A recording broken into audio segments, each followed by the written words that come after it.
Welcome back to another technical deep dive here in the debug zone. Today, we're tackling a big question and breaking it down with insights from other users. Hopefully, this clears up some misconceptions and helps you get the answer you need.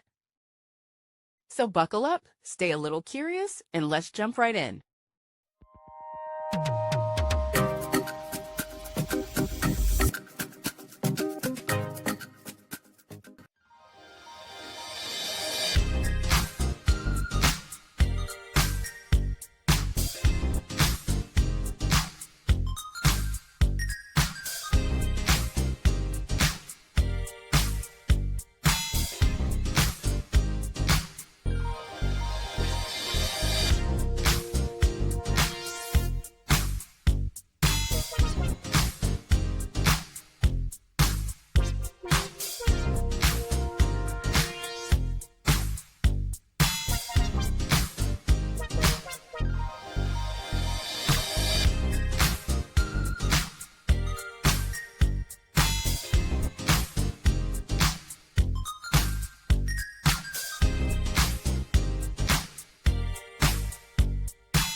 And that's a wrap.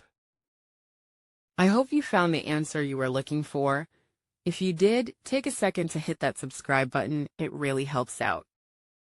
And let me know in the comments which solution worked best for you. See you next time in the debug zone.